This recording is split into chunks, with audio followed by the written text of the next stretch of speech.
A millionaire CEO caught the nanny fixing a $300 million problem in seconds. What he did next shocked the entire company. Before we begin the story, tell us in the comments. What city are you watching from?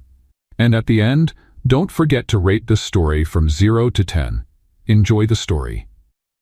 William Moore's phone rang for the third time, and this time he answered without even checking the number. "I'm on my way down. Stay on the line." His voice was cold, direct. A kind of command that didn't allow for questions. He got up from his office chair and walked out, leaving the door slightly open and the laptop still on the desk, screen glowing blue, lines of code running across it. Sophia, standing across the hall, peeked into the room. Oliver's backpack had been left there. He had left his tablet charger on William's desk. Sophia hesitated, glanced around, and stepped in quickly, just to grab the charger and leave before anyone noticed. But what she saw on the laptop screen stopped her in her tracks. It was code, lines and lines of it, messy, repetitive, the logic all over the place. The charger was right there next to the keyboard. All she had to do was pick it up. That screen, it was screaming for help. "My goodness, this is really badly built," she muttered, raising an eyebrow. Without thinking, she sat down in front of the laptop. She leaned in for a closer look. The problem was obvious. A poorly placed loop was clogging the main function, causing the data queue to feed back into the system. A classic mistake.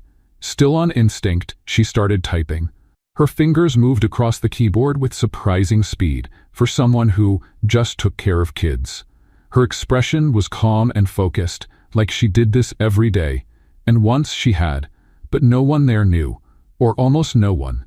She fixed the structure, reorganized the logic, split the elements, and tested it. The cursor stopped where it was supposed to. It ran smoothly. She smiled.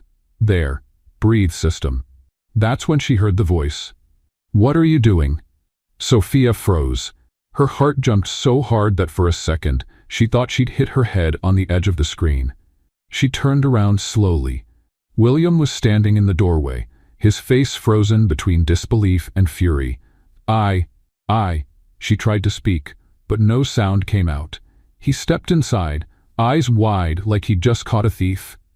Sophia jumped up, stumbling. "You had absolutely no right to touch that computer," he said angrily, stepping forward. I know, I'm sorry, I didn't mean to, I swear. Oliver's charger was here, I came to get it and I saw the code, I recognized the error, and it was instinct. I just fixed it." "Fixed it?" He shot back sarcastically, moving closer. "Who do you think you are?" "I didn't think, I just acted. It was reflex. I didn't mean to touch anything of yours. I swear, I just saw the bug and corrected it." The logic was stuck in the main function loop. It was spinning like a hamster in a wheel. She answered without even thinking. William stopped. He looked at the screen. Sophia stood still, hands clasped in front of her, as if trying to stop her heart from jumping out of her chest. The silence stretched out like it would never end. William sat down in the chair. His fingers moved quickly over the keyboard, testing what she had done. He ran it again. The line that was stuck now flowed. The final execution, clean.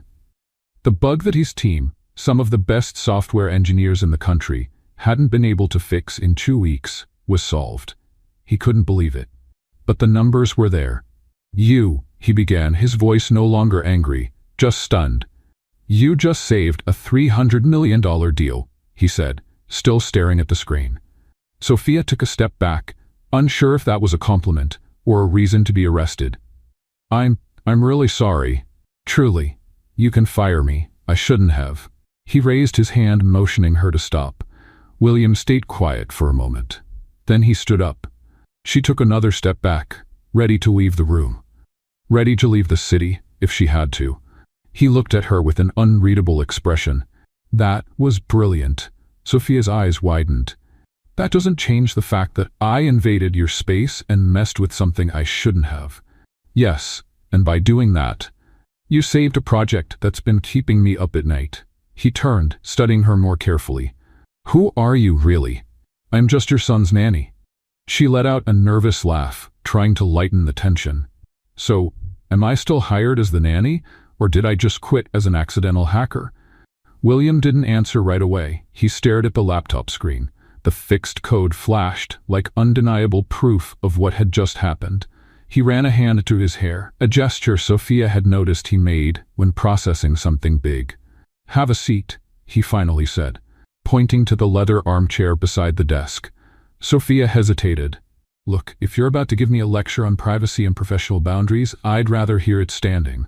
That way I can run if I need to." He almost smiled. Almost. "Sit down, Sophia, please." The please caught her off guard. She settled into the chair, smoothing her uniform skirt nervously. William turned his chair to face her, arms crossed, but his posture was less tense than before. "Where did you learn programming?" he asked, getting straight to the point. Sophia sighed.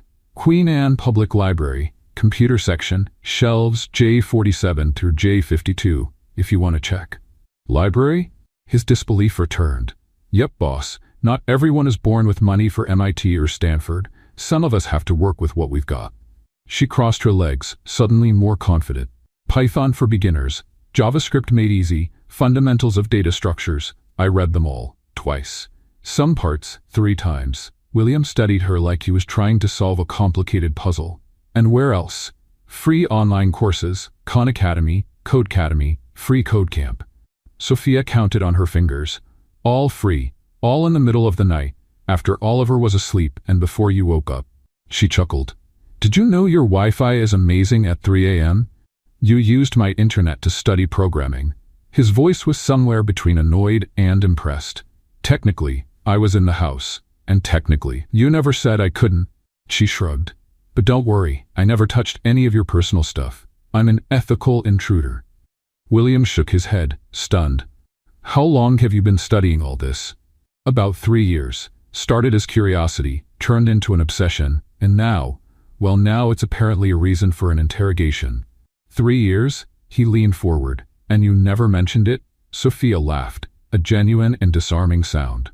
"Oh, sure. First day on the job, I'd say.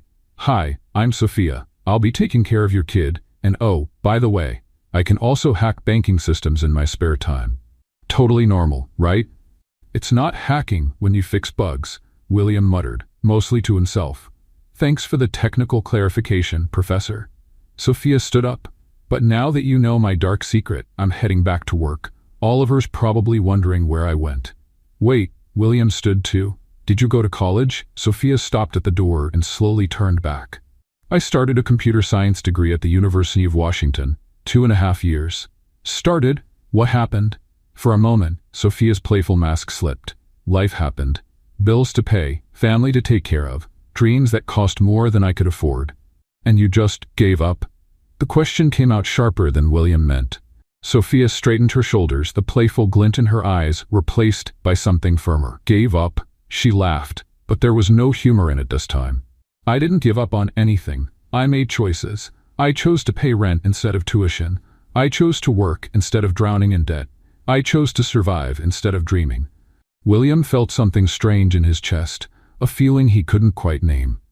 "I didn't mean, you meant exactly that," Sophia said, stepping closer, her eyes sharp. "Because in your world, if someone doesn't have a diploma, they don't matter. If they didn't go to a fancy university, they must not know anything real. Welcome to the real world, boss. Where some people are smart despite their circumstances, not because of their privilege." The silence that followed was heavy. William looked at her, really looked at her, for the first time. He saw the determination in her dark eyes, the way she stood tall despite her simple uniform, the intelligence behind every precisely chosen word. "You're right," he said quietly, "and I was wrong." Sophia blinked, clearly not expecting that. "Wow, that was unexpected." "Happens more than I'd like," William muttered, running a hand over his face. "Would you teach me your approach, the way you fix the issue, I mean?" Sophia tilted her head. "Seriously? My team has PhDs from Stanford, MIT, Caltech. And you, with library books and borrowed Wi-Fi, fixed in 5 minutes what they couldn't in 2 weeks." "Borrowed Wi-Fi," Sophia corrected with a smile. "And sure, I can explain. Just not now. Oliver's probably destroying your living room." She turned to leave, then paused at the door. "Oh, and William. Yes. Not everything that shines comes from Harvard, boss. Sometimes it's just someone determined enough to polish a rough stone until it becomes a diamond. Sophia left the office, leaving William alone with his thoughts. He looked again at the computer screen, where the code now ran perfectly. Then he looked at the door she had just walked through. From the hallway, he could hear Oliver laughing, followed by Sophia's voice, making up some crazy story about pirates who programmed flying ships.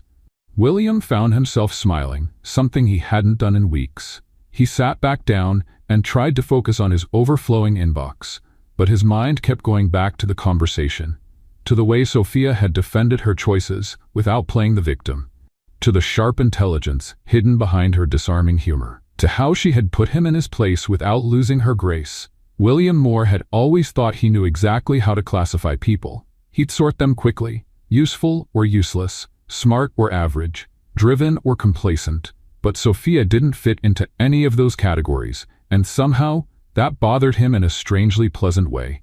For the first time in years, William Moore felt curious, not just professionally, but genuinely intrigued by another person. And that feeling, he realized with a mix of fascination and concern, was starting to matter to him in a way that had nothing to do with clean code or $300 million problems. Oliver's voice echoed from the hallway. "Sophia, can you teach my dad how to make pancakes that don't look like burned cookies?" Her laughter rang out like a bell. "Only if he promises not to try and program the recipe." William shook his head, finally allowing the smile to fully form. Yes, there was definitely something about Sophia Sands that deserved his attention, and for the first time in a long time, he was eager to find out what it was. The following Monday, William woke up with an idea that bordered on ridiculous, but it was also irresistible.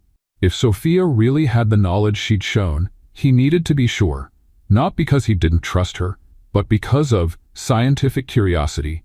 At least that's what he told himself as he set up the first test. He left a spreadsheet open on his laptop, with a formula that was deliberately wrong. Not too obvious, but just annoying enough to bother anyone with a trained eye. A VLOOKUP, with a circular reference that would make Excel cry blood. "Good morning, Sophia," he greeted as she arrived, watching her closely. "Morning, boss." She hung her bag on the kitchen hook. "Oliver still sleeping?" "Like an angel." "Coffee?" Sophia raised an eyebrow. "You're offering me coffee? What phase are we in now?" "The trying to be less arrogant phase, according to a very wise person I met recently." "She must be really smart," Sophia replied with a smile, accepting the cup. "I'll go wake the little prince." William returned to the office and pretended to work, but kept an ear out for sounds around the house. Vacuum noise, Oliver's laughter, footsteps in the hallway.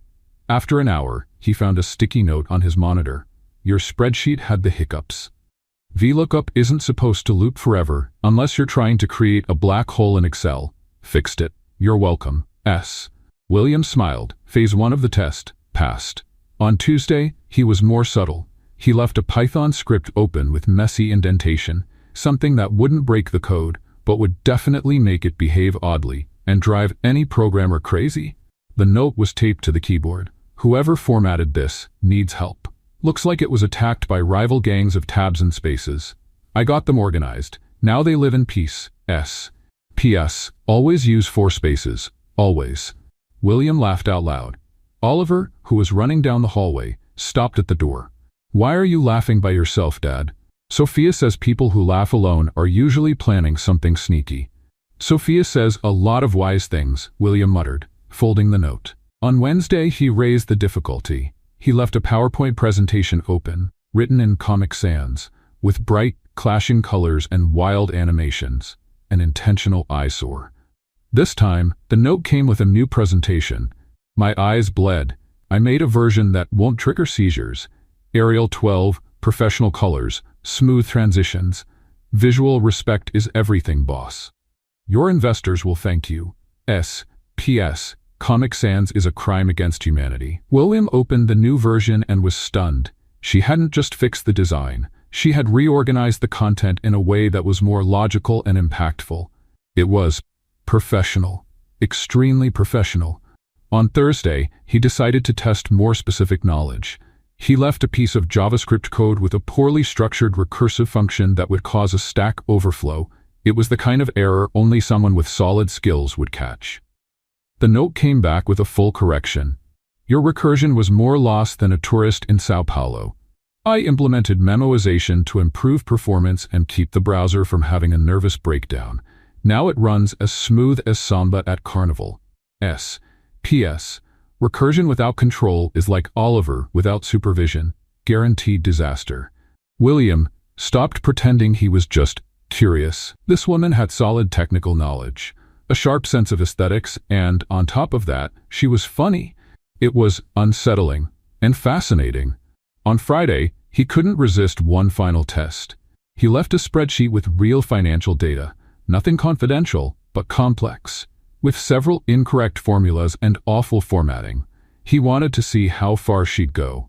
2 hours later, he found not just a note, but a completely redone spreadsheet. Boss, this was an organizational mess. I redid everything. Dynamic charts, pivot tables, conditional formatting, and even a nice little dashboard. If this were a house, I would have torn it down and rebuilt it. Hope you like the remodel. Who taught you Excel? I need to have a serious word with them. William opened the spreadsheet and his jaw literally dropped. It was corporate-level work. Elegant charts, organized data, analyses he hadn't even thought to make. It was better than the work of some senior analysts in his company. He stared at the screen, then at the note, then back at the screen. A strange feeling started growing in his chest. It wasn't just professional admiration anymore. It was interest. Genuine interest in getting to know the brilliant mind disguised as a nanny. Dad, why do you look like you've seen a ghost? Oliver appeared in the doorway, holding a glass of juice.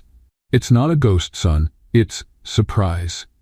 Sophia does that, he said simply. She told me smart people like good surprises. You think she's smart? Oliver rolled his eyes.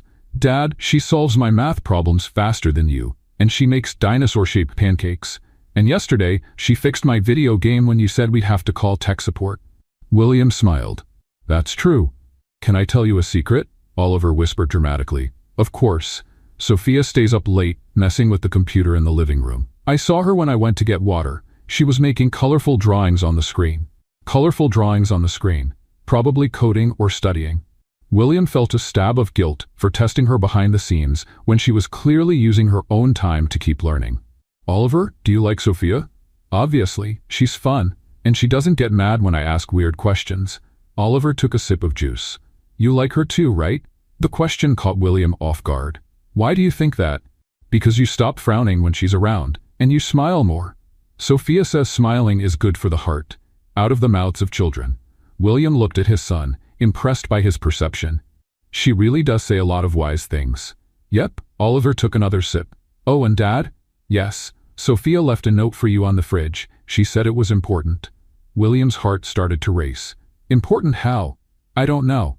She just said you'd understand when you read it. William walked to the kitchen, Oliver trailing behind like a curious puppy. On the fridge door, held up by a dinosaur-shaped magnet, was a different kind of note. Same handwriting, but the tone. William, I know you've been leaving mistakes on purpose to test me. It doesn't bother me. Actually, it's kind of sweet, watching you try to figure out who I am without just asking. But how about we have a real conversation? Oliver's sleeping at his grandmother's tomorrow, right? I promise I won't hack anything of yours without permission. P.S. You have a real gift for creating creative problems. Ever thought about changing careers? S. William read the note 3 times. She knew. Of course she knew. And instead of being offended, she was inviting him to talk. What did she write? Oliver tried to peek over his dad's arm. Bet she's even smarter than I thought. I already knew that, Oliver said matter-of-factly. Sophia always knows things before we say them. William folded the note carefully and put it in his pocket. For the first time in years, he was looking forward to a conversation, genuinely looking forward to getting to know someone. And for the first time since Sophia Sans came into his life, William admitted to himself that maybe, just maybe, he was interested in her in a way that went far beyond anything professional. William spent all of Saturday planning. Oliver was at his grandmother's, and the quiet house gave him time to think. He had decided he wanted a real conversation with Sophia. But being William Moore, he couldn't just ask her to talk. He needed a pretext. So he set up his most elaborate trap yet, an optimization algorithm with a subtle but obvious logical flaw. At least obvious to anyone with solid knowledge. The kind of mistake that would make an experienced programmer shake their head in frustration. At 8 a.m. on Monday, when Sophia arrived, he was in the kitchen making coffee with near scientific focus. "Good morning," he said, trying to sound casual. "Oliver's not here today. He came back last night, but wanted to stay at Grandma's one more night." Sophia hung up her bag and looked at him curiously. "And you're cooking?" "Making coffee," William said, stirring the cinnamon a bit too forcefully. "Technical coffee." "Technical coffee?" Sophia raised an eyebrow, clearly amused. "Yeah, I wanted to run a few ideas by you about system optimization." He turned to her, holding 2 cups. "Would you mind taking a look at a project I've been working on?" Sophia crossed her arms, a smile playing at the corners of her mouth. "William Moore is inviting me for technical coffee? Is it that strange? Considering that until last week you barely acknowledged I existed beyond the role of Oliver's caregiver, yeah, it's a bit surreal." William felt his face grow warm. "I've always known you existed." "Oh sure, as the nanny. Now I'm the nanny who codes." Sophia accepted the mug, breathing in the aroma. Cinnamon. Fancy. Are you going to look at the code or just analyze me like I'm some kind of social experiment?" "Why not both?" Sophia laughed and followed him to the office. William had left his laptop open, code covering the whole screen. Sophia walked up, gave it a casual glance, and William watched her, waiting for the reaction. She was silent for 30 seconds. Then she sighed. "Seriously, William? Seriously what?" Sophia turned to him, hands on her hips. "You're testing me again. And this time, you didn't even try to hide it." "I'm not." Infinite loop on line 47. Bad exit condition on line 63. And you had the nerve to use a variable named test for Sophia on line 81. She pointed at the screen without even looking. "You should spend this much time on therapy instead of pranks." William stood frozen for a moment, realizing he had just been completely exposed. And then, something happened that hadn't happened in a long time. He laughed. Not a polite smile or a soft chuckle. A real deep laugh that came from his chest and echoed through the office. Sophia blinked, clearly surprised. "Wow, you actually know how to laugh." "Apparently I do," William said, wiping his eyes, still smiling. "Sorry, it's just, you're absolutely right. About everything. I always am." Sophia sat in the armchair, crossing her legs. "But I admit, I'm curious. Why the whole act? You could have just said, 'Sophia, let's talk.'" William leaned against the desk, facing her. "Honestly, I don't really know how to talk to people in a normal way." "Normal?" "Without an agenda, without a business purpose, without evaluating whether they're useful for something." He ran a hand through his hair. "It's pathetic, I know." Sophia studied him for a moment. "It's not pathetic. It's sad, but not pathetic." "What's the difference?" "Pathetic would be if you hadn't realized it. Sad is when you do realize. But don't know how to change." William felt something shift in his chest. A sharp pang of recognition. "And do you think it's possible to change?" "Anyone can change. The question is whether they want to." Sophia took a sip of her coffee. This is actually really good." The cinnamon was a nice touch. "Thanks." William sat in his office chair. "Can I ask you a personal question?" "Now you want to ask? After spying on me for an entire week?" Sophia laughed. "Go ahead. Why aren't you bitter? About life, I mean. You had to drop out of college. You work as a nanny even though you clearly could do so much more. And still, you laugh. You joke. How?" Sophia was quiet for a moment, turning the cup in her hands. "Because being bitter doesn't change anything. It would just make me miserable, and bitter on top of that." She looked at him. "Besides, who says being a nanny is any less important than working with code?" "Well, objectively." "Objectively? Nothing." Sophia leaned forward. "I take care of your son. I help shape a child's character. I teach him values, patience, creativity. You really think that's worth less than optimizing algorithms?" William opened his mouth to respond, but realized he had no answer. Well, the salary. Oh, so a person's worth is measured in dollars? Sophia raised an eyebrow. Interesting life philosophy. Must be why you're so happy and fulfilled. The irony was sharp, but not cruel. William felt as if he just received a gentle slap in the face. You're right, again. I know, Sophia smiled. Look, William, I have nothing against money. Money's useful. It pays bills, it gives you security. But it doesn't define worth. And it definitely doesn't define intelligence or ability. How did you develop all this wisdom? By living in the real world. Sophia shrugged. What kind of bubble did you grow up in? Never had to choose between paying the light bill or buying groceries. Never been told you're not good enough because of your address or your clothes. William shook his head. Then you've never had to learn that people's value has nothing to do with what they wear or where they studied. Sophia stood. It's a tough lesson, but a useful one. And you don't feel angry at people who were born with privilege? Sophia looked at him for a long moment. Anger is a luxury I can't afford. She walked over to the window. But you know what? I do feel pity. Pity? For people like you, who have everything, but don't know the value of anything. We're so sheltered by their wealth, they never learn how to find beauty in the simple things. She turned to face him. You have an amazing son, a beautiful home, the power to change the world, and yet, most of the time, you seem miserable. William stood in silence, taking in her words. That was brutally honest. You asked for technical coffee. I always serve it with full specifications. Sophia smiled. But don't worry, I still think there's hope for you. Hope for what? For becoming a decent person. You just need to get out of your own head now and then. William looked at her. Really looked. He saw the intelligence in her dark eyes. The strength in her posture. The kindness that came through even in her sharpest critiques. Sophia? Yes. Thank you. For the technical coffee. She smiled, and William felt something he hadn't in a long time. A genuine connection to another human being. Anytime, boss. But next time, skip the fake code. I prefer real conversations. The following Thursday, William had to do something he hated. Host executives at home for an emergency meeting. The company's main server was acting up, and 3 major clients were threatening to cancel multi-million-dollar contracts.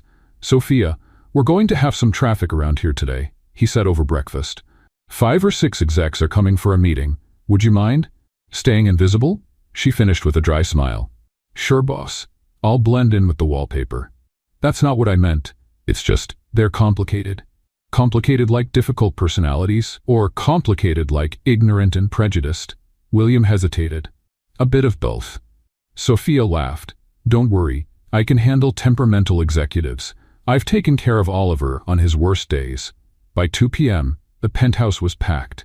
William had turned the living room into an improvised boardroom, with laptops, projectors, and plenty of coffee. Sophia moved quietly in the background, serving drinks and keeping Oliver entertained in his room. The executives were exactly what William had feared: arrogant, impatient, and treating anyone not wearing a suit like invisible furniture. More, we need solutions, not excuses, said Richard Hamilton, the VP of Technology, from their largest client. 3 million in losses per day is no joke. We're working around the clock to fix it, William replied, his patience wearing thin. Working how? Barked Marcus Webb, another exec, gesturing wildly. Your team is incompetent. Maybe it's time to outsource this to people who actually know what they're doing. Sophia was in the kitchen, preparing more coffee, when the volume of the conversation caught her attention. Oliver had asked for orange juice, and she was carrying the glass for him when the argument reached a peak. The problem is, you surround yourself with amateurs, Hamilton said. You need serious people, not these backyard coders you keep hiring. Sophia froze in the hallway. Backyard coders? Sophia felt her blood boil. Crash courses? People like her, who studied in libraries, who made sacrifices to learn? She tightened her grip on the juice glass and kept walking. What do you suggest? William asked, clearly frustrated. Clean house, Hamilton said. Fire those amateurs and hire real professionals. MIT, Stanford, Caltech. People who didn't learn coding watching YouTube videos. Sophia walked into the room just as Hamilton waved his hand dismissively. And that's when it happened. Maybe it was the YouTube comment, maybe it was the arrogant tone, or maybe it was just fate setting the scene for a perfect moment. Sophia tripped. The glass of orange juice flew in a perfect arc and landed squarely on Hamilton's chest, soaking his crisp white shirt and expensive Italian tie. The silence that followed was absolute. Hamilton looked down, then at Sophia, then back down again, as if his brain couldn't quite process what had happened. You threw juice on me," he stammered, his voice jumping 2 octaves. Sophia looked at him, then at the empty glass in her hand, then at the spreading orange stain on his shirt, and instead of apologizing like any sane person might, she said, "It's to rinse off all that arrogance." The silence deepened. Webb opened and closed his mouth like a fish out of water. The other executives stood frozen. William was caught between horror and what suspiciously felt like admiration. "You, how dare you?" Hamilton sputtered, dripping juice onto the Persian rug. "Oops, sorry about that," Sophia said, though her tone didn't sound sorry at all. "But since it's already stained, maybe take a moment to reflect on that real people speech. For the record, some of the best programmers I know learned in public libraries, and yes, even on YouTube. Who do you think you are to lecture me?" Hamilton got to his feet, more juice dripping with every movement. "I'm the nanny," Sophia said, standing tall, "and apparently someone with better aim than your social skills." William knew he should step in, reprimand Sophia, apologize, try to save the meeting, but when he opened his mouth, what came out was entirely unexpected. Laughter. It started quietly, almost like a cough. Then it grew, and before long, William Moore, the serious, composed CEO, was laughing out loud in front of the most powerful clients his company had. "Moore," Webb stood up, outraged. "You're going to let your employee treat us like this?" William tried to compose himself, but one look at Hamilton dripping orange juice and waving his arms furiously made it worse. He laughed even harder. "Sorry," he said between chuckles. "It's just, Sophia's right about one thing." "About what?" Hamilton demanded, blotting his shirt with a napkin. "About needing to wash off the arrogance," William said, wiping his eyes. "And about my team. They're brilliant, no matter where they studied." Sophia looked surprised. William looked back at her and gave a quick wink. "But Sophia," he added, trying to look serious, "you can't just go around throwing juice at people." "True," Sophia replied solemnly. "Next time I'll use something that doesn't stain. Maybe water." Hamilton made a strangled noise.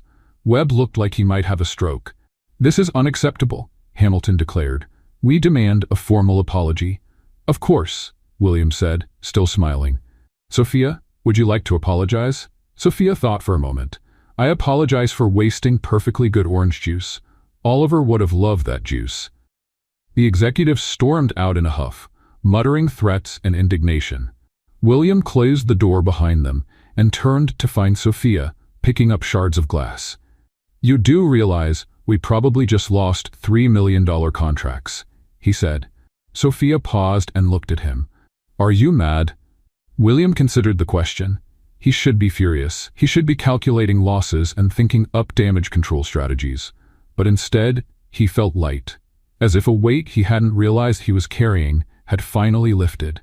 "No," he said at last. "I'm impressed." "Impressed? You did something I've wanted to do for years," William said with a grin. "And said things I should have said a long time ago." Sophia smiled back. "Then I guess the juice was worth it?"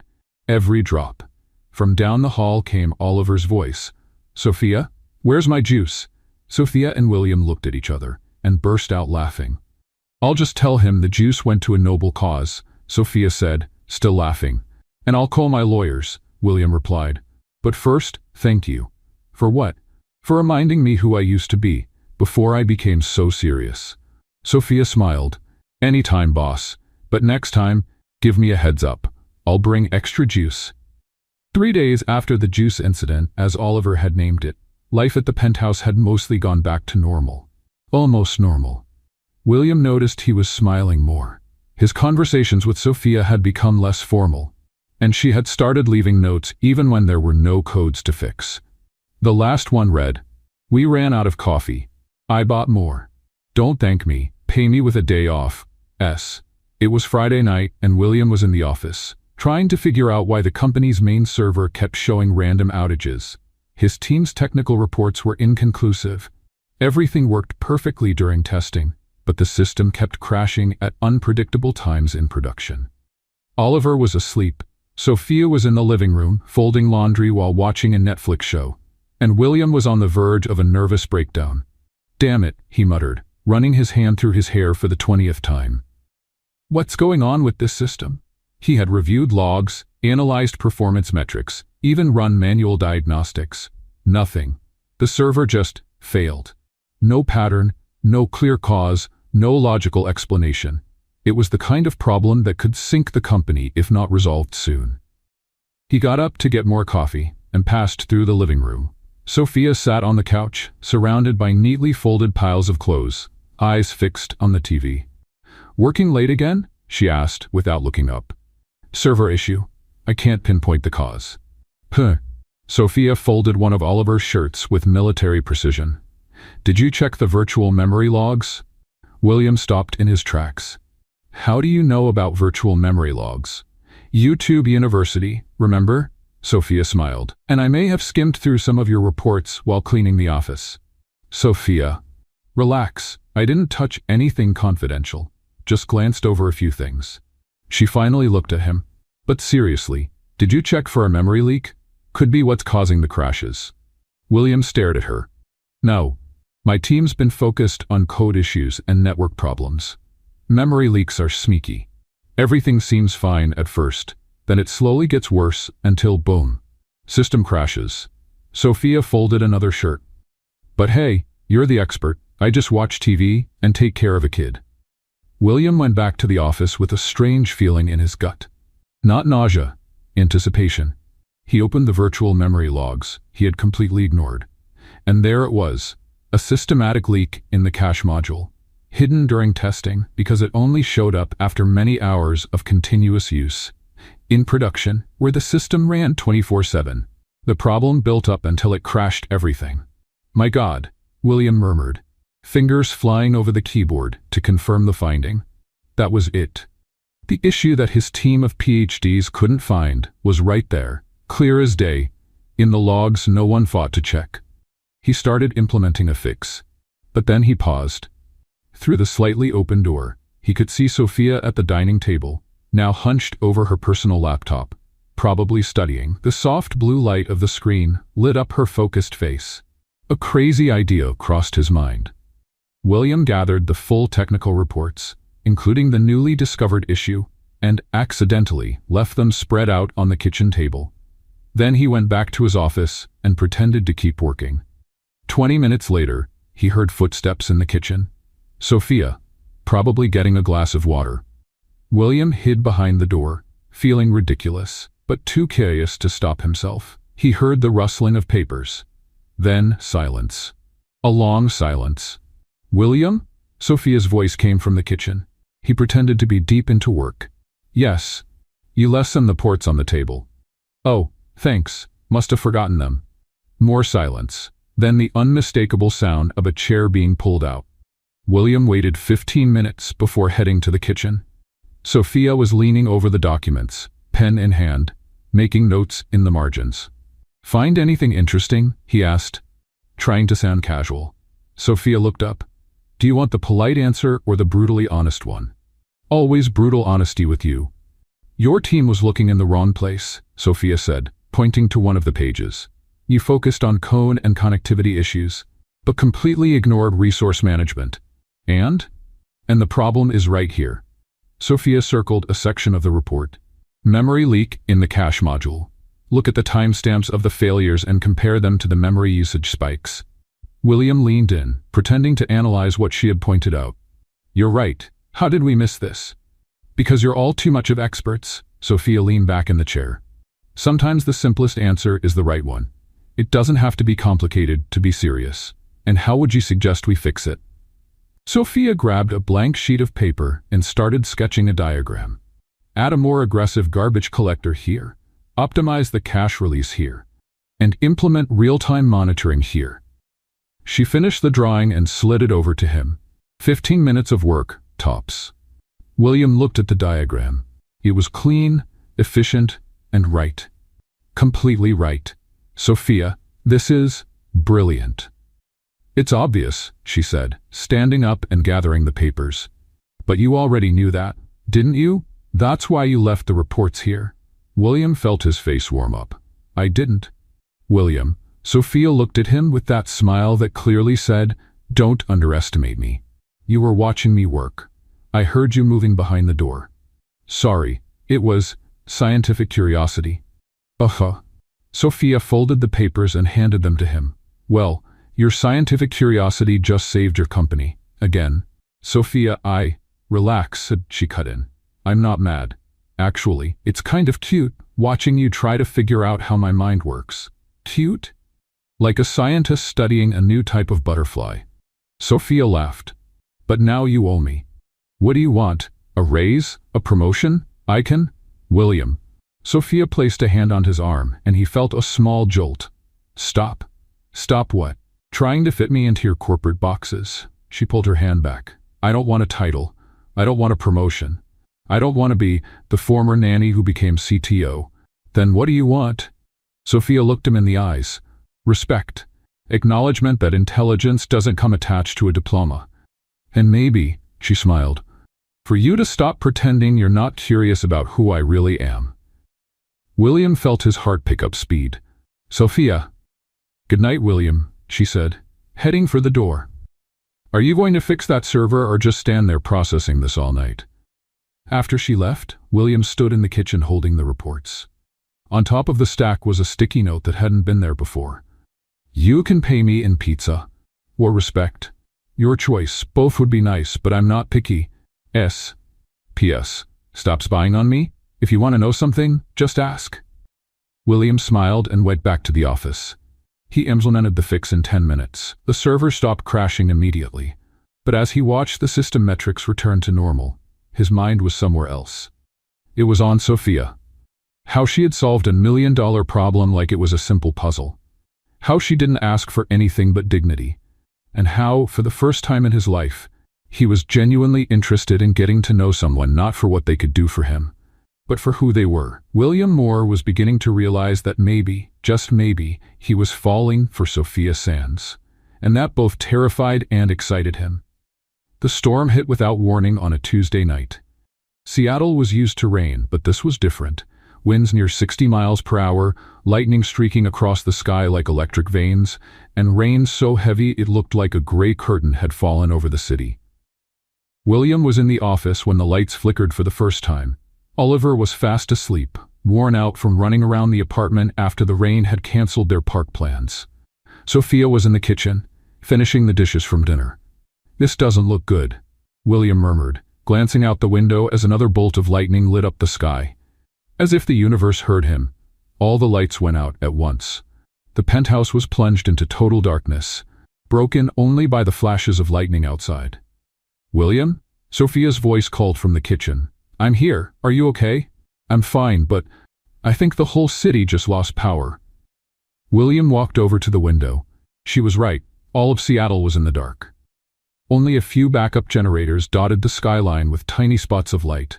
Great, he sighed. Where do you keep the candles? Kitchen drawer, next to the stove.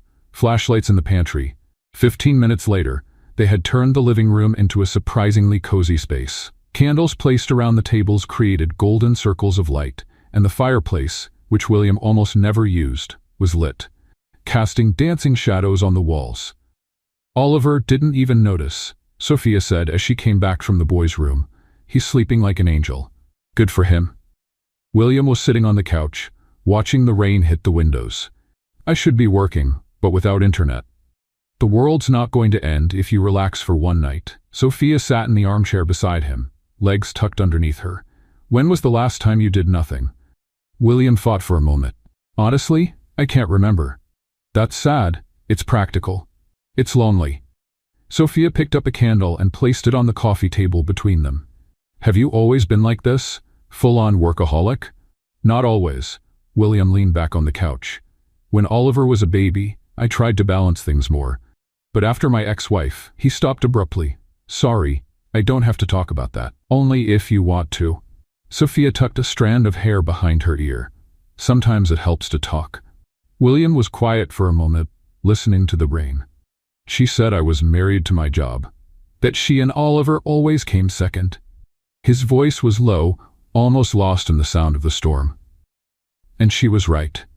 What happened? She left me when Oliver was 3. Said she couldn't stand sharing a husband with a company anymore. William looked at his hands. The irony is, I worked so hard to give them security, to build something solid, and in the end, what I built was a wall between us. Sophia studied his face in the candlelight. There was a vulnerability she had never seen before. And after that, you worked even more.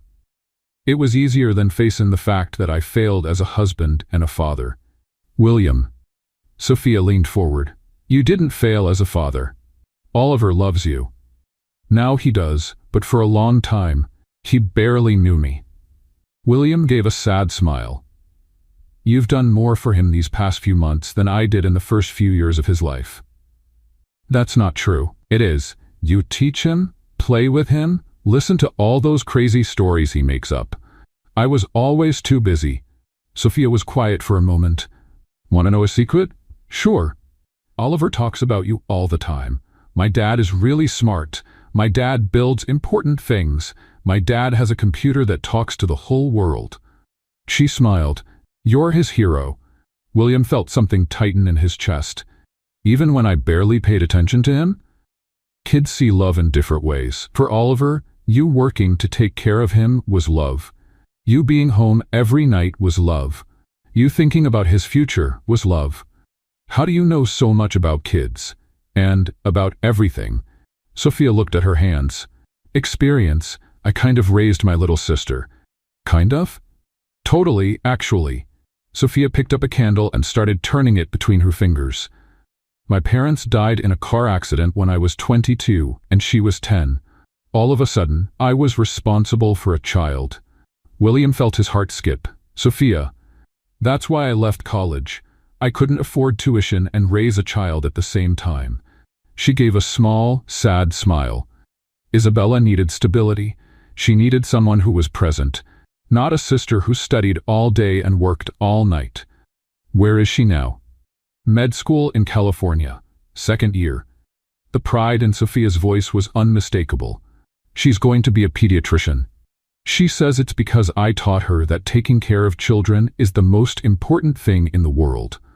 William looked at her in the golden candlelight. He saw quiet strength, sacrifice turned into love, and a kind of intelligence that had been used in service of something greater than ambition. You gave up your dreams for her. I didn't give them up. I changed direction. Sophia set the candle back on the table. My dream was to have a career in tech. I ended up having a career in raising people. Isabella, Oliver, not small accomplishments. But you still want to work in tech? Of course, but in my own time, in my own way. She looked at him. Not everything in life has to be a race, William. They sat in silence for a moment, listening to the storm. William felt like he was truly seeing Sophia for the first time. Not the nanny, not the woman who fixed code. The whole person, with all her depth and beauty. That's when William's phone rang. He answered reluctantly. Hello? William, thank God. It was Marcus, his CTO. The system's down again. 3 servers at once. We're losing data. William's blood ran cold. What do you mean 3 servers? We don't know what happened. Everything was working. Then total crash. The clients are furious. Hamilton is threatening to sue. William stood up, running his hand through his hair. No power, no internet. I can't. You need to come to the office, now. Marcus, there's a storm. There's no power anywhere. William, if we don't fix this today, we lose everything. The entire company. Do you understand? William hung up and stood there, staring at the phone. His hands trembled slightly. William? Sophia stood up. What happened? The system crashed completely. 3 servers. His voice sounded strange, distant. Years of work, millions in contracts. Breathe. It's going to be okay. No, you don't understand. William started pacing. It's the whole company, everything I built. If I lose this, William, Oliver, the house, his security, his voice was rising, filled with panic. I can't lose everything again. I can't. William. Sophia stepped closer. I failed, again. I always fail at the important things. Sophia said nothing. She just moved closer and hugged him. Not a comforting or motherly hug. A firm, steady hug that clearly said, "You're not alone." William froze for a second, then allowed himself to relax. He wrapped his arms around her, breathed in the soft scent of her hair, felt the solidity of her small but strong frame. "It's going to be okay," she whispered against his chest. "You'll fix this. You always fix it. And what if I can't? Then we find another way." Sophia pulled back just enough to look him in the eyes. "You're not alone, William." He looked at her. Really looked. Saw the determination in her dark eyes, the quiet strength, the unwavering confidence, and without thinking, he took her hand. Sophia looked down at their joined hands, then back at his face. Her heart raced, but she didn't pull away. Instead, she intertwined her fingers with his. "Sophia." William's voice was hoarse. "I know," she whispered. They stayed like that, holding hands by candlelight, while the storm raged outside. It wasn't a kiss. It wasn't a declaration. It was something deeper, a silent acknowledgement that something had changed between them. Something real, something that mattered. And for the first time in years, William Moore felt at home. Power came back at 5 a.m, with a low hum that brought all the machines in the apartment to life at once. William and Sophia had fallen asleep on the couch, she leaning on his shoulder, their hands still linked. The sound of the laptop restarting woke them. "The power's back," Sophia whispered, pulling away quickly and smoothing her hair. "I have to." William stood up, still a little dizzy. "I need to check on the servers." 15 minutes later, he was in the office with 3 laptops open, trying to access the company's systems remotely. Sophia appeared in the doorway with 2 cups of coffee. "Did you get in?" "Yes, but..." William rubbed his face. "It's worse than I thought. Not just 3 servers, 6, and the backups failed too." Sophia set a cup beside him and looked at the screens. "Mind if I take a look?" William hesitated a second, then turned one of the laptops toward her. "Please, I can't figure out what happened." Sophia leaned over the screen, her eyes scanning the error logs quickly. William watched her face tighten in concentration, her brows furrowing slightly as she processed the data. She murmured after a few minutes. "Interesting. What did you see?" "Your system had gas." William blinked. Gas, stuck, like when you eat too many beans and feel uncomfortable." Sophia smiled, but kept looking. "Look here at the timestamps. The failures didn't start all at once." "They didn't?" "No, they started here." She pointed to a specific line, at 7:47 p.m. Then it cascaded. One server failed, overloaded the next, which failed and overloaded the next, and so on. William moved closer. "But what caused the first failure?" Sophia scrolled up. "Here, data sync process. Someone changed backup parameters on Friday and created a circular dependency loop." Dependency loop. William started to understand. Server A was waiting for confirmation from server B, which waited for C, which waited for A. Exactly. Like 3 polite people trying to go through a door at the same time. Nobody moves. Sophia laughed. The system kept waiting for a confirmation that would never come, until memory ran out and boom, domino effect. William looked at her, impressed. "And you figured that out in 5 minutes?" "Your system was screaming the problem. You just weren't listening to its language." Sophia stepped back from the screen. "The fix is simple. Break the loop, restart the services in the right order, and add a check to make sure it doesn't happen again. Sophia, this is going to save the company. Save $300 million to be exact." She shrugged. "I just had to give your system a little chamomile tea. Now it can relax." William stared at her, at the woman who had just saved his company, as naturally as she made pancakes for Oliver, who explained multi-million-dollar system failures with analogies about gas. A wave of something he couldn't name washed over him. Gratitude, admiration, and something more. something that made his chest tighten and his heart race. "I'm going to implement the fixes," he said, turning back to the computer. 2 hours later, all systems were running perfectly. William had sent reassuring reports to clients, the tech team was back to work, and the crisis was over. Sophia was in the hallway heading to the kitchen when William came out of the office. "Sophia," she turned. "All fixed?" "All of it." He stepped closer. "Thanks to you." No. William cut her off, stepping even closer. "You saved everything. Again. You always save everything." There was something in his voice, the way he looked at her, that made Sophia step back. "William." He didn't let her finish. In one quick move, he took her face in his hands and kissed her. It wasn't a hesitant or questioning kiss. It was decisive, full of all the emotions he'd bottled up for months. Relief, gratitude, admiration, and something much bigger that he finally allowed himself to feel. For a second, Sophia gave in. She felt the texture of his lips, the warmth of his hands on her face, the familiar scent of his cologne mixed with coffee and sleepless nights. Then reality hit her, like a bucket of cold water. She pushed him, not hard, but firmly enough to create distance. "William, no." "Sophia, No." She shook her head, her eyes shining with a mix of confusion and hurt. "I'm not going to be your distraction, your escape valve, your reward for solving problems. That's not it." "Isn't it?" Sophia crossed her arms. "You're vulnerable, stressed, I help with work, and suddenly it turns into romance? Very convenient, William. You think that's what's happening?" "I don't know what to think." Her voice rose slightly. "Did you kiss me because you're grateful? Because it's a reaction to relief? Or because you're the only thing that woke me up from my colorless life?" The words came out low but full of raw honesty that made Sophia stop mid-sentence. "William, it's not about work, Sophia.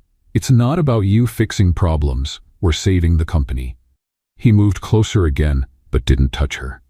"It's about you making Oliver laugh. About your funny notes. About how you see the world. It's about you reminding me there's life beyond spreadsheets and code." Sophia looked into his eyes. She saw the sincerity there, but also the fear of someone who didn't know how to handle genuine feelings. "I need to think," she finally said. "Sophia." "No, William, I need time to understand what I'm feeling, what you're feeling, and if this is real or just circumstance." William nodded, even though every fiber in his body wanted to protest. "How long?" "I don't know." Sophia gave a sad smile. "But you'll know when I do." She walked away but stopped before turning the corner. "William, yes, your system wasn't the only thing that woke up." She looked at him for a long moment. "I'd been asleep a long time too." Then she was gone, leaving William alone in the hall, his heart pounding like he'd run a marathon. 3 hours later, during an emergency video call with all clients and investors, William did something that surprised everyone. The problem was identified and solved by someone on our team who prefers to remain anonymous, he said to the cameras. "This person didn't just save our systems, but also taught us a valuable lesson about simplicity and efficiency." "Who was it?" Hamilton asked, still on the call wearing his orange juice-stained shirt.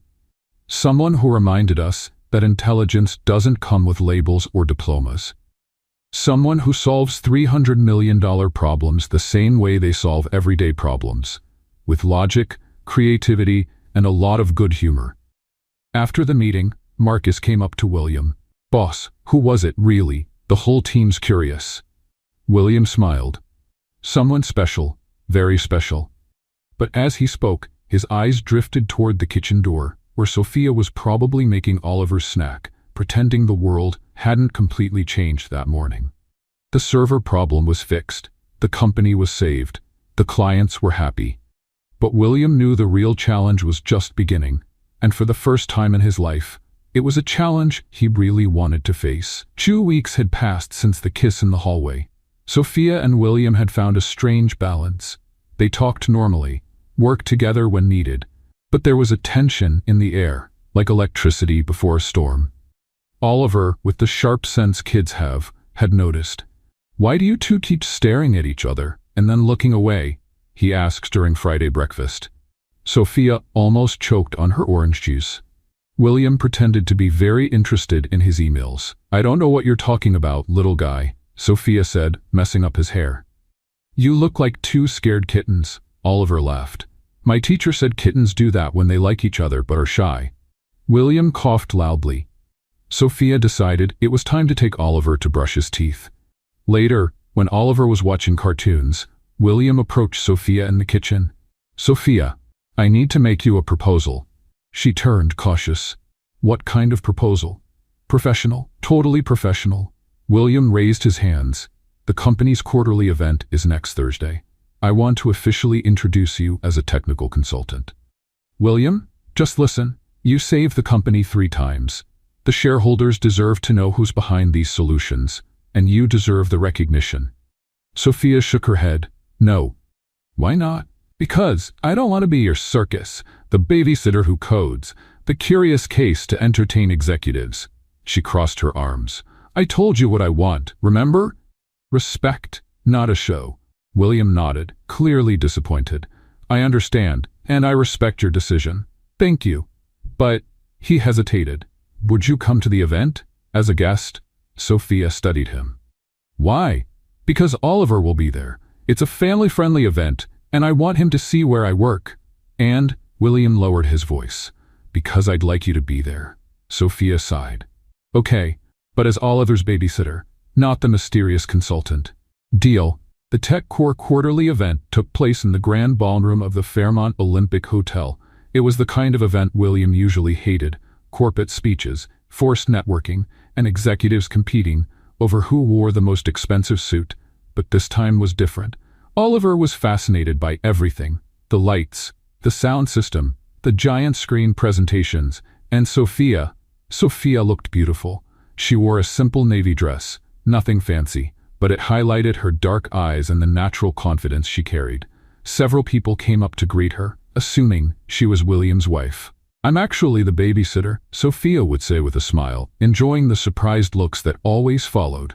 William was on stage, giving his annual presentation about the company's results, when he had an idea. A completely impulsive idea that went against everything he had promised Sophia. This year has been challenging, he said into the microphone, looking at the crowd of 300 people. We faced crises that could have destroyed our company. But we also discovered something valuable about where true innovation is born. Sophia, sitting in the middle rows with Oliver, felt a flutter in her stomach. William, what are you doing? She whispered. Sophia Sands, William said into the microphone. Would you please come up on stage? Her blood ran cold. Oliver clapped excitedly. Go, Sophia, Daddy's calling you. 300 pairs of eyes turned to her. Sophia shook her head slightly, but William insisted. Sophia, please, trust me. Against all her good sense, she stood up, walked down the center aisle with trembling legs, aware of all the eyes on her, the curious whispers, the questioning looks. When she stepped on stage, William came closer. You promised, she whispered. Trust me, he said softly. Then he turned to the microphone. This is Sophia Sands. She takes care of my son Oliver. Murmurs of confusion filled the audience. Some executives exchanged looks like, why did he call the babysitter? But Sophia did something more, William continued. She saved our company 3 times, without formal training in our field, without access to our corporate tools. She identified and solved problems that our team of PhD engineers couldn't. The murmurs in the audience changed tone. She did this on her own time, out of intellectual curiosity, using books borrowed from the library and free online courses. And when I offered her jobs, promotions, higher salaries, do you know what she said? William paused, looking at Sophia, who was clearly uncomfortable but hadn't run away. She said she wanted respect. Recognition that intelligence doesn't come with a diploma attached. His voice grew stronger. This woman rewrote more than just code. She rewrote the story of our company, and she taught me that sometimes the best solutions come from where we least expect. The room was completely silent. Sophia represents everything our company should value: creativity, dedication, humility, and the courage to look at complex problems with fresh eyes. William turned to her. Thank you, Sophia, for saving our company. and for teaching me that human value can't be measured by resumes." The audience burst into applause. Not polite corporate clapping, but genuine, warm applause. People stood up. Oliver shouted from the crowd, "That's my Sophia," making everyone laugh. Sophia looked at the crowd, then at William. Her eyes were shining, but not with anger, with emotion. She stepped up to the microphone. "Thank you," she said simply. "But I want to make one thing clear. I didn't do anything that any dedicated person couldn't do. I was lucky to have access to knowledge, time to study, and," she looked at William, "someone who gave me the chance to show what I'm capable of." More applause. True innovation happens when we stop looking at diplomas and start looking at people. When we value curiosity as much as credentials, and when we recognize intelligence exists everywhere, just waiting for a chance. Sophia left the stage without drama, no long speech, no promises to change the world. Simple, direct, genuine. And while the audience kept applauding, William realized he was completely, hopelessly in love with Sophia Sands. Not just the brilliant programmer, not just the woman who had saved his company, but the honest, brave, and humble person who had just taught a room full of millionaire executives a lesson in humility. William's home phone didn't stop ringing for 3 days after the company event. Journalists wanted to interview the genius babysitter. Headhunters offered 6-figure salaries, and universities offered full scholarships. Sophia answered politely, thanked them, and declined everything. "No, thank you. I'm not interested. Yes, I'm sure. No, it's not about the money." William watched, fascinated and confused. On Wednesday morning, after Sophia had declined her 10th call before breakfast, he couldn't hold back any longer. "Why are you turning everything down?" Sophia poured orange juice for Oliver. "Because I don't want to. But these are amazing opportunities. Google, Microsoft, Amazon, all offering senior positions. And, William gestured lost. These are dream jobs, salaries most people can't even imagine." Sophia sat at the table. "William, have you ever stopped to think that maybe my dreams are different from yours?" "What do you mean?" "I don't want to be the next Mark Zuckerberg. I don't want to work 16 hours a day building tech empires." She took a bite of her toast. "I want a balanced life. Time for the people I love, weekends off, real vacations." Oliver looked up from his cereal. "What's Mark Zuckerberg?" "A man who created Facebook and probably doesn't know the color of his kids' eyes." Sophia replied, looking meaningfully at William. "That was low," William muttered. "It was honest." Sophia stood up. "Look, William, I admire your ambition, but it's not mine. I want stability, not glory. And Isabella, don't you want to help her more?" Sophia stopped at the kitchen door. "Isabella is at her dream college with a full scholarship she earned on her own. She doesn't need me to become a workaholic executive for me to be proud of her." After Sophia left with Oliver for the park, William stayed alone in the kitchen, thinking. He understood what she meant, but he couldn't understand how someone could just turn down opportunities like that. The phone rang again. This time William answered. More residents. "Hello, I'd like to speak with Sophia Sands, please. This is TED Talks. We'd like to invite her to give a lecture on disruptive innovation." "She's not interested," William interrupted.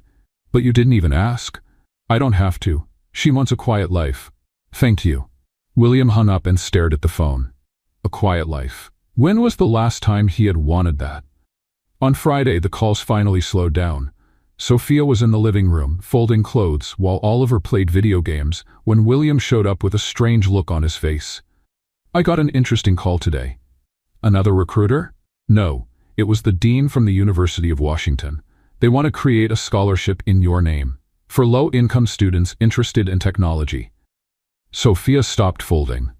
"Really?" "Totally serious. The Sophia Sands Scholarship for Inclusive Innovation. They want your approval to use your name and your story as inspiration." Sophia was quiet for a moment. "And what did you say?" "That you'd probably say no, but I'd pass the message along." Sophia sat down on the couch. "This is different." "Why?" "Because it's not about me. It's about other people like me. People who have intelligence but no access." She looked at him. "I'll think about it." William smiled. "I thought you'd say that." On Saturday morning, William woke up with an idea that made him smile for the first time in days. He went to Oliver's favorite pizza place, which he'd found out was also Sophia's favorite, and bought a large margarita pizza. Then he stopped by a stationery store and bought a blank card. When he got home, Sophia was in the kitchen making lunch. "Pizza for breakfast?" She raised an eyebrow. "It's not for breakfast." William put the box on the kitchen table along with an envelope. "It's a job offer." Sophia looked at the box, then at him. "William, open it." Inside the box, besides the perfectly golden pizza, was a handwritten note. "Sophia, formal job offer. Position, Creative Solutions Consultant at TechCore. Hours, 20 per week, flexible. Very good but not ridiculous. Benefits, health insurance, 30 days vacation, and free pizza whenever you want. Requirements: keep being exactly who you are. Work location, wherever you feel most comfortable. Boss, a guy learning that success without balance isn't success. If you change your mind, the spot's yours. And the pizza too. P.S. You can bring Oliver to the office anytime. We have a game room with video games. William." Sophia read the note 3 times. Then she looked at William. 20 hours a week. With total flexibility. If Oliver is sick, you work from home. If Isabella needs you, you take time off. If you want to travel, we'll make it work. And the very good but not ridiculous salary? Enough for you to feel financially secure without becoming a slave to money. William stepped closer. "Sophia, I don't want to turn you into me.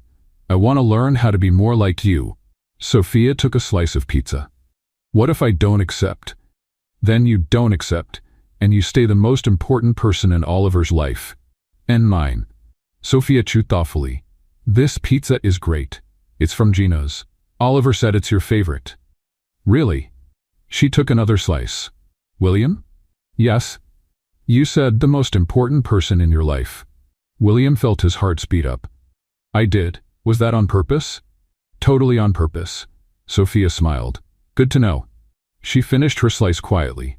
William waited, trying not to show his nervousness. "All right," Sophia said finally. "All right what?" "I accept the job." She carefully folded the note. "But with some conditions." "Which ones?"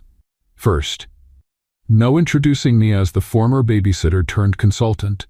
I'm Sophia, period. Deal. Second, if you become an obsessive workaholic again, I'm out. Understood?" Sophia stood up and walked closer to him. About that kiss in the hallway, William's heart stopped. "Yes, I'm still thinking about it." "And?" Sophia smiled and kissed his cheek, very slowly. "You'll know when I'm done thinking." She stepped back, grabbed another slice of pizza, and left the kitchen humming. William stood there, his hand touching where she had kissed him, a silly smile on his face. From down the hall, Oliver's voice came. "Daddy, why are you smiling alone again?" "Sophia said you've been doing that a lot lately." William laughed out loud. "Because life is getting interesting, son." "More interesting than pizza for breakfast?" "Way more interesting than pizza for breakfast." And for the first time in years, William Moore was absolutely sure he was on the right path. 6 months later, Sophia had settled perfectly into her new role at TechCore.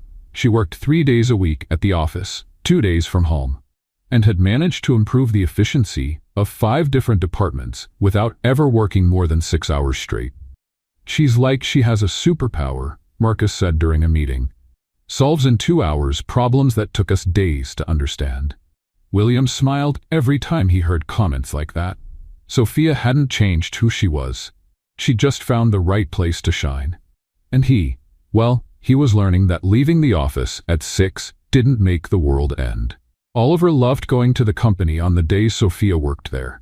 He had his own little spot in her office with books, games, and a computer where he helped solve problems by drawing solutions in different colors. "Dad, Sophia said the blue code works better than the red code," he explained seriously during dinner. "It's scientific." "Of course it is," William agreed, sharing a playful look with Sophia. Their relationship had grown into something comfortable and warm. They hadn't made anything official yet, but they lived in a sweet dance of almost romance. Hands that accidentally touched, looks that lasted a few seconds longer than they should, conversations ending with meaningful smiles. Oliver had become an expert observer. "When are you going to get married?" he asked one Tuesday at breakfast. Sophia almost choked on her coffee. William dropped his toast. "Who said we're getting married?" Sophia asked, regaining her composure. "No one. But you both make that in-love face adults make in movies." Oliver chewed his cereal thoughtfully. "And you already live in the same house. And Dad smiles all the time now. And you leave notes for him, even when there's nothing to fix." William and Sophia looked at each other. The observation from a 5-year-old was oddly accurate. "Oliver, adult relationships are complicated," Sophia explained. "Why? You like each other, take care of each other, make each other happy. Seems simple to me." From a child's mouth, thought William. 2 weeks later, William received an invitation that would change everything. TechCore had been selected to present its innovations at the Global Technology Summit in San Francisco. It was the biggest event in the industry, with 5,000 participants from 50 countries. "They want me to present our approach to inclusive innovation," he explained to Sophia, "and I want you to come with me. As a consultant, as a partner." William paused, feeling the weight of the word. "I mean a professional partner. Co-presenter." Sophia smiled. "Got it. And Oliver?" "He's coming with us. It's going to be a family adventure." William paused again. "Work family. Family. You get it. I get it." Sophia laughed at how he stumbled over the words. "And I accept." The Global Technology Summit was held at the Moscone Center, a huge complex in downtown San Francisco. William had presented there many times, but he'd never been this nervous. Not because of the 5,000 people or the cameras streaming live worldwide, but because he had a plan. A plan he'd carefully thought out for weeks, and it could go very well, or very badly. Sophia looked flawless in a navy blazer that brought out her eyes, with a professional but approachable vibe that was purely hers. Oliver sat in the front row wearing a special junior consultant badge Sophia had made for him. The presentation went perfectly. William talked about disruptive innovation, Sophia about the importance of looking at problems from different perspectives, and together they showed how small mindset changes could lead to big results. The audience was fully engaged. Smart questions, genuine applause, networking cards exchanged like confetti. "To close," William said as the presentation neared its end, "I want to say something personal." Sophia looked at him, surprised. This wasn't in the script. "When I met Sophia, she was just my son's babysitter," William said, looking at her. "I couldn't see past the labels I had created myself. Babysitter, employee, someone without a college degree." The room was completely silent, but Sophia taught me that labels are limits we put on people and ourselves. She didn't just save our system, she saved the way we think. And, William paused, looking directly into her eyes. "She saved my heart." Sophia's eyes widened. What was he doing? William knelt on the stage. 5,000 people held their breath. Cameras zoomed in on him. "Sophia Sands," he said, pulling a small laptop from his pocket. "You changed my life, my son's life, and the life of our company. You taught me that love, like innovation, happens when we stop following manuals and start following our hearts." He opened the laptop. On the screen, instead of code, was a message.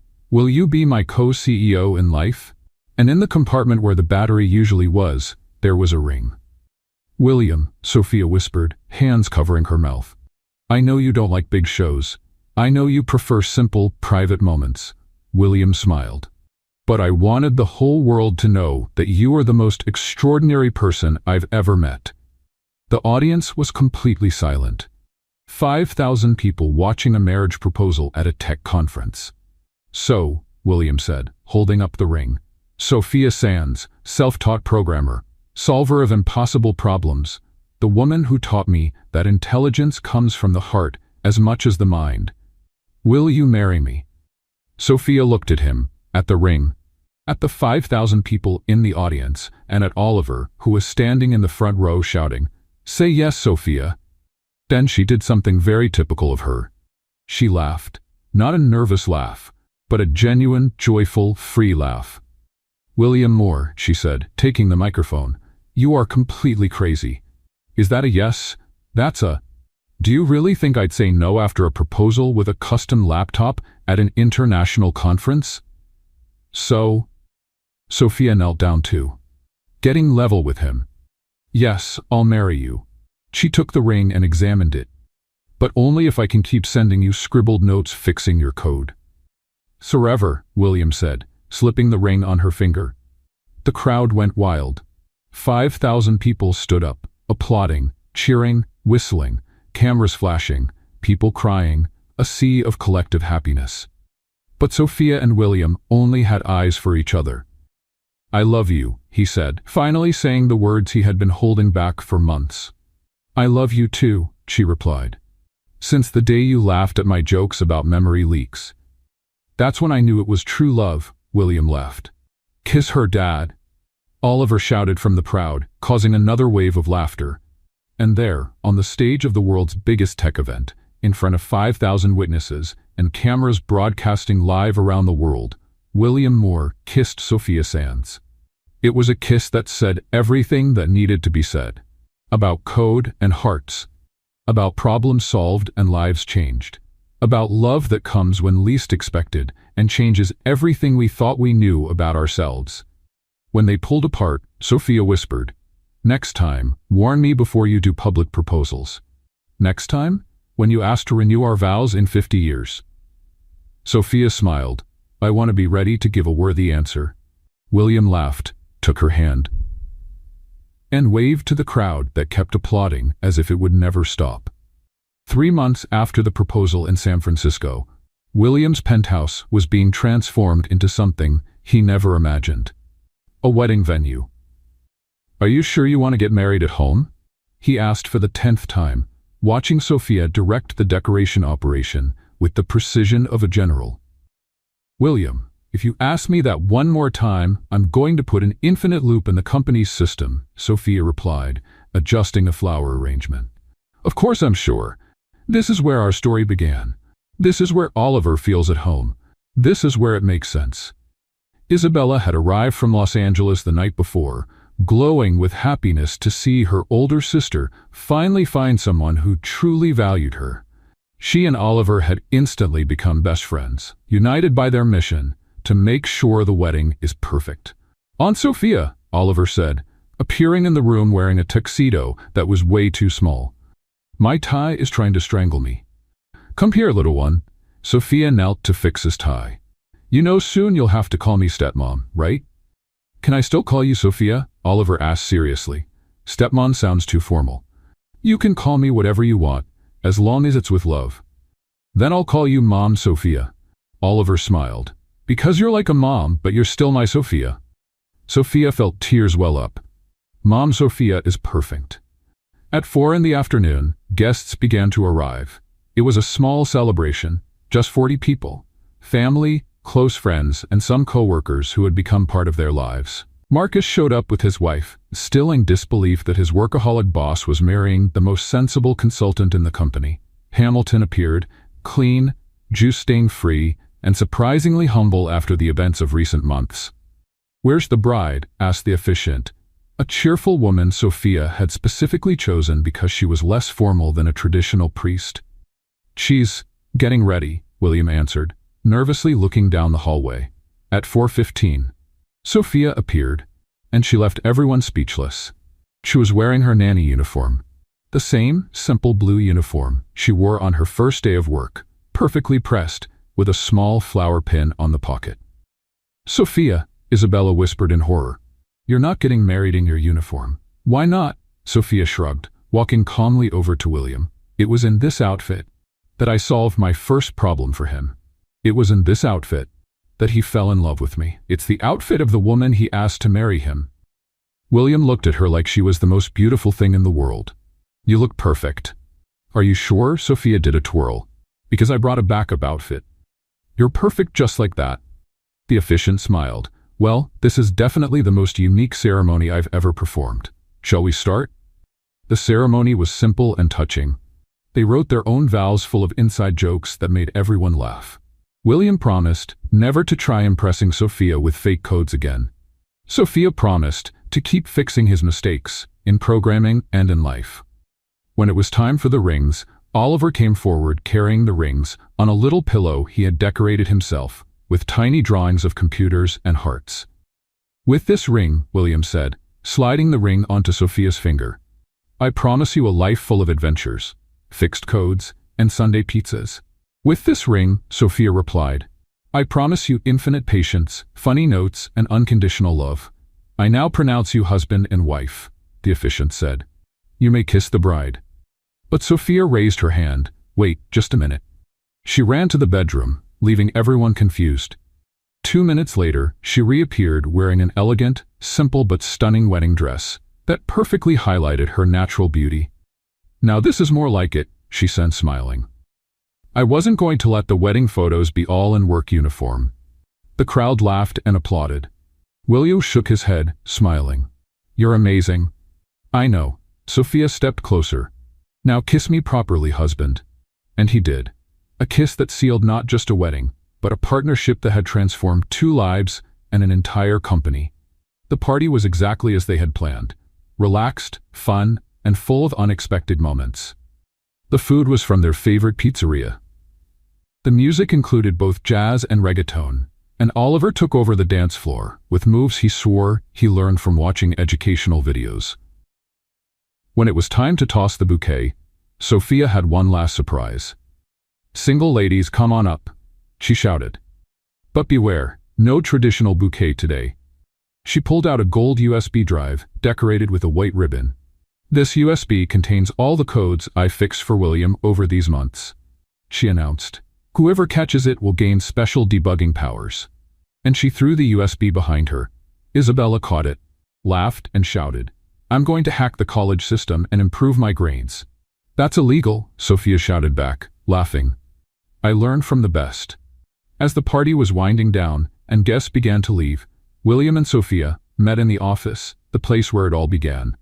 So Mrs. Moore, William said, hugging her from behind as she worked on the computer.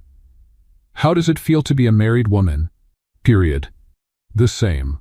Except now I can officially fix your codes, Sophia turned in his arms. And you, Mr. Moore, how does it feel to be a married man? Like I finally found my co-CEO for life.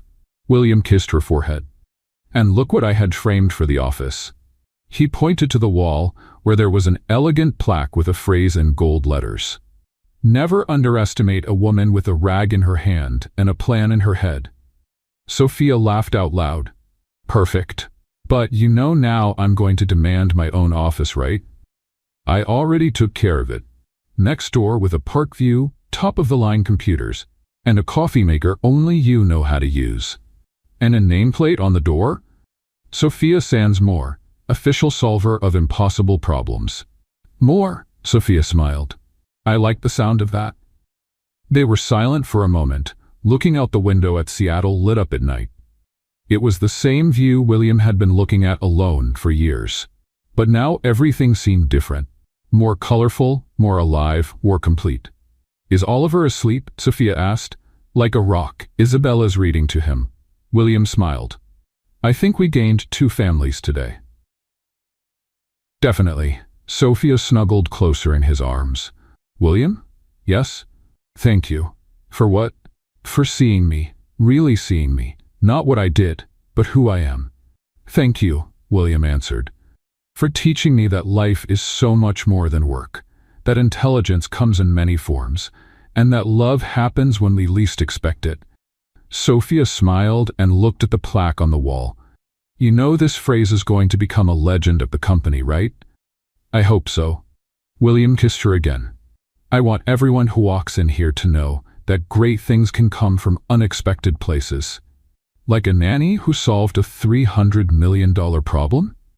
Like an extraordinary woman who changed my whole life. And there, in the office where Sophia had fixed her first code, where they shared talks about life and dreams, where a kiss changed everything, they began the first day of their lives as husband and wife. What did you think of Sophia and William's story? Leave your opinion in the comments. Rate the story from 0 to 10. Subscribe to the channel and hit the bell to follow all our stories. And don't forget to watch more exciting stories by clicking here on the end screen.